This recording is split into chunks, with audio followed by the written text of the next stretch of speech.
ស្វាគមន៍មកកាន់ channel របស់ខ្ញុំបន្តពីអាខានអស់មួយរយៈ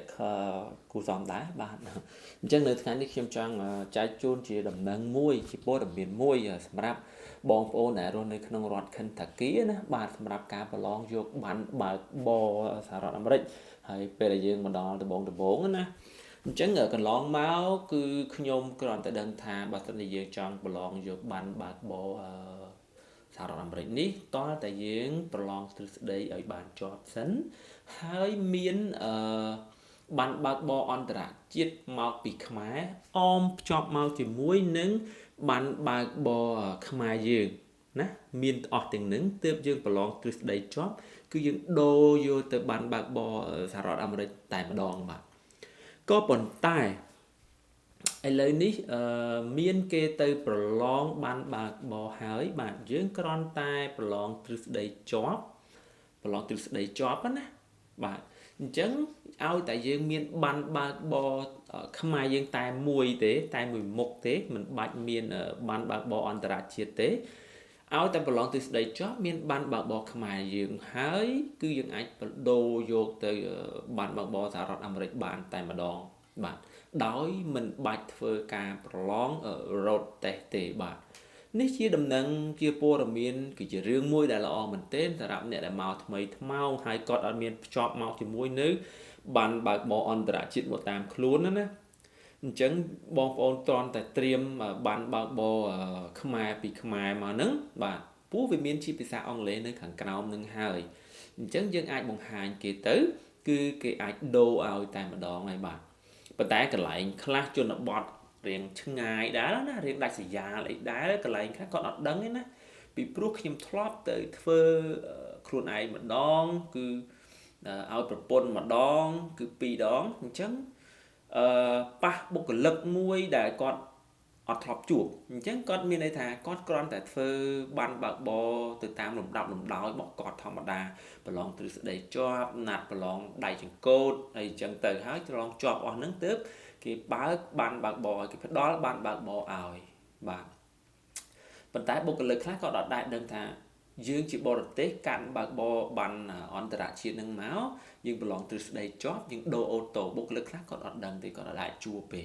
បាទខ្ញុំទៅ2ដងជួបបុគ្គលិក2ដង2នាក់ទី1ខ្ញុំជួបបុគ្គលិកមួយហ្នឹងគឺគាត់អត់ដែរដឹងសោះគាត់ទៅសួរមេគាត់សិនគាត់សុំពេលសួរមេគាត់ថាគាត់អត់ដែរជួបករណីហ្នឹងលើកក្រោយមួយទៀតខ្ញុំជូនប្រពន្ធទៅប្រឡងបានបើកបរដែរគឺគាត់ប៉ះមុខអ្នកដែលមុខផ្សេងណាអញ្ចឹងគឺគាត់អត់ដឹងដូចគ្នាដែរគាត់ថាសុំពេលចាំតិចហើយគាត់សួរមេគាត់អីចឹងថ្នាក់លើអញ្ចឹងទៅណាបាទអញ្ចឹងនៅពេលដែលយើងប្រឡងជាប់ណាប្រឡងទ្រឹស្ដីជាប់ហើយបើអ្នកទាំងអស់គ្នាមានប័ណ្ណបើកបរអន្តរជាតិហើយក៏ត្រៀមឲ្យគេក៏ឲ្យទៅប៉ុន្តែក្នុងករណីអ្នកដែលអត់មានប័ណ្ណបើកបរអន្តរជាតិទេអ្នកទាំងអស់គ្នាអាចបង្ហាញត្រឹមតែប័ណ្ណបើកបរខ្មែរយើងនឹងទៅបាទហើយយើងនិយាយជាមួយគេទៅប្រាប់ថានេះមានអង់គ្លេសបញ្ជាក់ថាយើងធ្លាប់ជាអ្នកបើកបរបើកអីនៅក្នុងស្រុកខ្មែរអញ្ចឹងចម្លើយអស់ទាំងនឹងគឺខ្ញុំទទួលបានពីបងប្រុសម្នាក់ទៀតទេដែលគាត់ទៅប្រឡងទៅគាត់ប្រាប់គេបែបនឹងហើយគាត់ទទួលបានការដូរបានបើកបរតែម្ដងឲ្យបាទជា real ID ក៏បានដែរបាទអញ្ចឹងកុំភ្លេចណាកុំឲ្យថាគេអាចដូរឲ្យបានយើងនៅតែធម្មតាហើយយើងត្រឡប់មកទៅវិញយើងអាចសួរនាំឲ្យគេឆែកឲ្យគេអីបន្តិចទៅណាដើម្បីឲ្យដឹងរឹតតែច្បាស់ថាអូវាពិតជាអាចដូរបានមែនណាវាអាចពិតជាដូរបានមែនអញ្ចឹងគេនឹងដូរឲ្យយើងហើយបាទជាយើងគេគាត់ប្រាប់ថាដូរអត់បានទេយើងក៏តាមគេត្រឡប់មកផ្ទះវិញអាហ្នឹងប្រហែលជាអាចអត់ដែរព្រោះដូចខ្ញុំនិយាយពីខាងដើមអញ្ចឹងថាបុគ្គលិកខ្លះគាត់អត់ដែរដឹងទេគាត់គ្រាន់តែអាចថាជាអ្នកថ្មីមួយអញ្ចឹងទៅគាត់ធ្វើការតាមលំដាប់លំដោយគឺប្រឡងទ្រឹស្ដីបន្ទាប់ពីទ្រឹស្ដីជាប់មានប្រឡងរ៉ូតតេស្តដៃចង្កូតជាប់អីទៅចេញបានបើកបរឲ្យណាបុគ្គលិកខ្លះគាត់ថ្មីអញ្ចឹងមិនអាចបន្ទោសគាត់ទេហើយយើងដឹងយើងព្យាយាមប្រាប់គាត់ទៅដើម្បីគាត់ឆែកមើលសិនទៅមើលថាវាពិតជាអញ្ចឹងមែនអត់បាទអញ្ចឹងនេះជារឿងមួយដែលល្អសម្រាប់អ្នកដែលត្រៀមប្រឡងយក